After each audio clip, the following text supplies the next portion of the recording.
I'm gonna show you my drip irrigation from recycled plastic bottles. Okay, this is in preparation for my long vacation in the Philippines. No one will take care of this, no one will water my plants, so I decided to do this.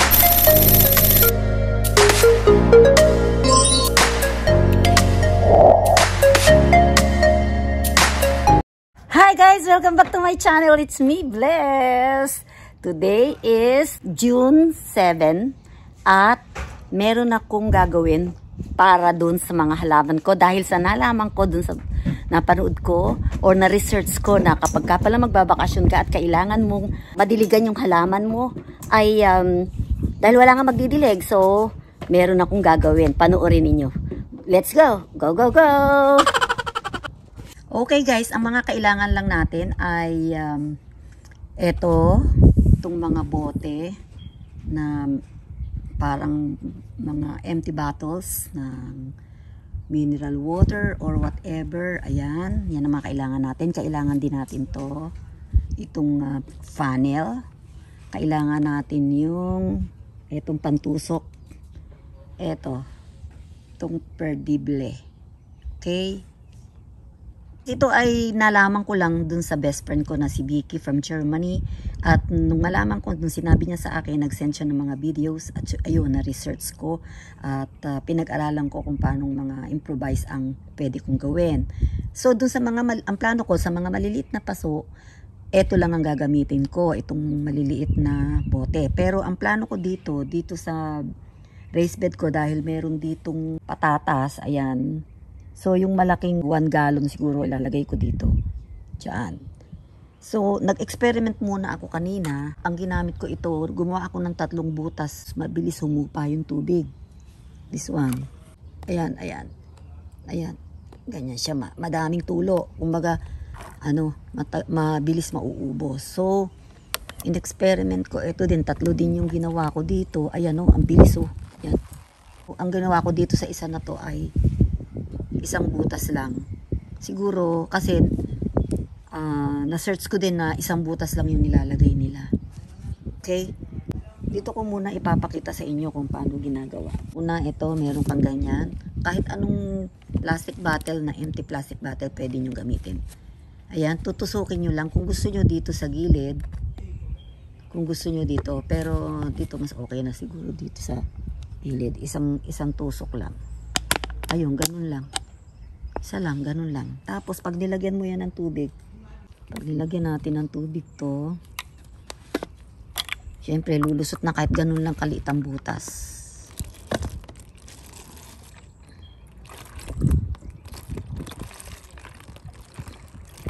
So, ayan. Ayan. Ayan, guys. So, pag nakalubog na siya dito sa lupa, hindi na siya masyadong continuously na lalabas. Papatak-patak na lang ang labas niya. Pag tinakpan natin, tingnan natin kung anong mangyayari pag tinakpan natin. Okay. So, ayun kumonti yung tatak niya. So, pagka pala may takip, hindi mabilis lumabas yung tubig. Kaya, lalagyan natin ng takip yan pag iniwanan ko. Kasi ganito yan guys, alis kami ng June, so walang magdidilig. Naisip ko, naku, kaya mo na naman siyang, kung abutan ko siyang buhay, di okay, swerte. At kung hindi naman, at patay na, di, walang tayo magagawa, gagawin na lang natin siya compost. Pero ayan, meron akong naisip na paraan. So after that, ganito gagawin natin. So guys, ito yung isa lang ang butas, no? Ibabao natin siya hanggang dito. Ayan. Hanggang dito, ibabao natin kasi andito naman yung butas niya. Babao natin siya hanggang dito. So, i-experiment ko lang kasi first try ko lang to Ilalagay ko na ngayon and then bukas titignan ko kung hanggang gaano karami yung mayu-use up na water. So, ayan. Ayan siya. Tumutulo. So, ibabao natin siya dito sa tabi ng patatas.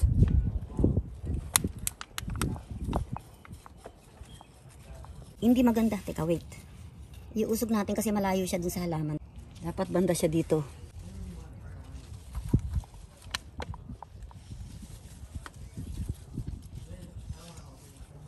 So, ayan. Pag wala akong nakitang malalaking galon na plastic bottle. Ay, yan na lang ding maliliit ang ilalagay ko. So, dagdagan natin siya ng tubig. Dagdagan natin siya ng tubig.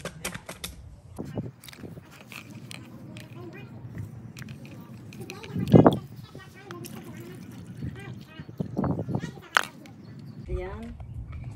Tapos bukas check natin. Kasi sa ano pa naman kami aalis bago ano bang araw ngayon? Friday, Saturday, Sunday, Monday, Tuesday. 4 na araw pa. 4 na araw ko pa ma-observe. Tingnan natin kung sa loob ng 4 na araw ay gaano karami ang magagamit niya o ma-use up niya. So yan, for that. Ayan, puno siya ngayon. Okay, so ganyan ang gagawin ko pati dun sa mga ibang halaman ko. Lalo na dun sa sitaw. Guys, ito yung 3 ang butas, ilalagay ko na rin dito para ma-observe natin kung pareho lang ba ang kakalabasan. So it's just an experiment.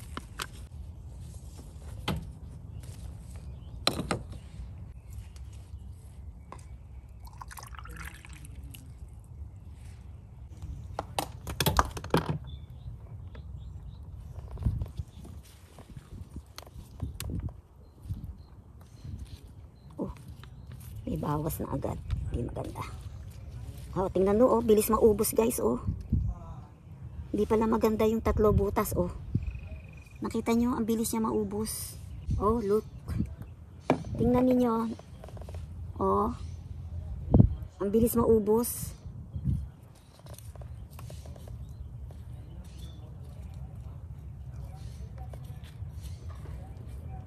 So, hindi tama yung 3 butas. Mali.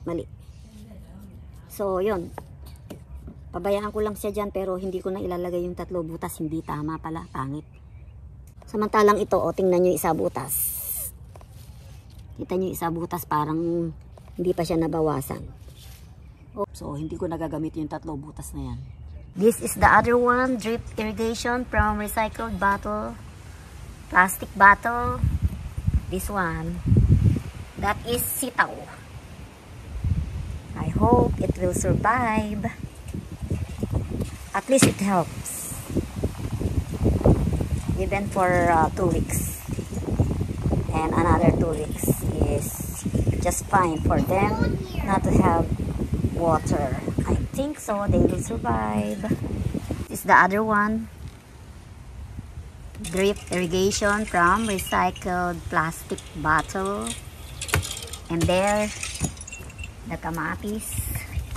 Kamatis, there's also, ayan. Sana makatulong. Bago kami umalis, dadagdagan ko yan. Yung pag naubos na yung onti na yun, ayun, yung nabawasan na yun, i-refill ko siya. Makakatulong din yan, siguro kahit 2 weeks lang. And another 2 weeks, makakasurvive na siguro sila. Kasi we're gonna have a vacation for 4 weeks. So, I'm hoping.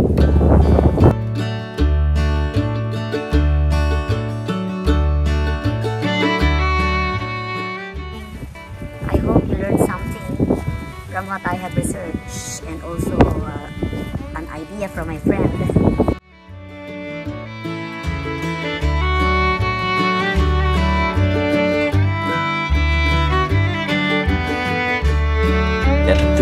Days later. So, ito, tingnan niyo, oh, ayan, konti lang ang bawas. It means na talagang effective siya. Aabutan ko pa siya ng healthy and alive. So, tinanggal ko na yung 3 butas dito at ayun na lang ang natira. Ayun, yung dating, tingnan niyo ito, oh. Nung Biyernes ko pa ito nilagyan, oh, konti pa lang nababawas. Ayan. Ayan siya. So, it means tatagal siya. Tapos, guys, nagdagdag ako ng isa pang 1 gallon recycled plastic bottle. Asan siya? Wait. Pero ito, pakita ko muna sa inyo yung isa pa. Ito, dinagdagan ko din ito. Inalis ko na rin yung isang 3 butas. Isa lang ang butas niya. So, papakita ko sa inyo yung isa pang 1 gallon bottle. 1 gallon recycled plastic bottle. Ito. So, ito siya. Yan. Nakakita ako ng isang lalagyanan na plastic. Ayan, tinanggal ko yung laman. May juice na nakalagay yung tinanggal ko. Ayan siya, oh. So, ayan, wala pa siyang bouts. At nagdagdag pa ako dito ng isa. Ayan. Okay, ayan. Bumubula-bula pa. Pag ginalaw mo yung bubula, ibig sabihin mo yan. Lumalabas sa tubig. So, ayan yung tubig niya. Ayan, oh, ayan, bumubula kasi nagalaw siya, lumalabas. So, doon naman sa banda doon, diyan, yung sitaw dinagdagan ko rin. So, bali naging 5 na. 5 na yung bote niya. Ayan, 1, 2, 3, 4, 5. Sakto na yan. Eh, bukas ng alis namin. So, hopefully, sa sobrang lakas ng hangin, tingnan niyo ang pangit ng dahon. Masyadong nadadry siya. O, sana abutan ko pa sila ng buhay. Alis na kami bukas. So, check ulit siya bukas. Okay? Ayan yung basil. Ito naman yung cosmos. Hindi ko na ito nilagyan kasi almost ano na siya, nalalanta na siya, yung nagpapalakas na lang yung kanyang bulb. Eto, ayan. Ayan yung kamatis. Eto, nilagyan ko yung simya. Eto yung simya. Ayan, namumulaklak na siya. Pagbalik ko, may bulaklak na yan. Ayan, ito yung cosmos. Ayan. Tapos ito pa yung isang kamatis, nilagyan ko. Kinain ng squirrel yung dahon. At itong onion, nilagyan ko rin. So, yan. Yan ang pinaglalagyan ko. Ayun, naglagay pa ako ng isa doon sa loob ng kamatis. At ito ay dried na siya. Pwede na siyang gamitin next time. So, for now, thank you for watching. See you again next time. I-update ko kayo pagbalik ko para makita natin kung sila ba kung effective ba yung drip irrigation. Okidoki. Bye-bye. At least, medyo okay na yung pakiramdam ko na aabutan ko pa silang buhay. Dito marami pa akong mga bote. Yan.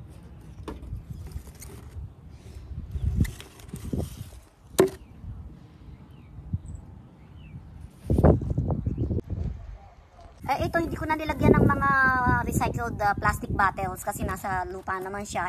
Tsaka, ano yan succulent yan. Hindi na kailangan kasi meron siyang stored water inside. Ayan. Hindi ko na rin nilagyan yung mga succulents. Ito lang ang nagdidelikado, itong lantana. Flowering pa naman siya. So, ayan, marami siyang mga bubot na flower buds. So, yan ang malaman natin pagbalik. Update ko kayo. Ayan. So, that's it. Ayan, ang aming paligid. Mabubuhay naman siya, I'm sure. Kahit na mainit. So, bye for now. God bless. Bye-bye. Take care, everyone. Keep safe always.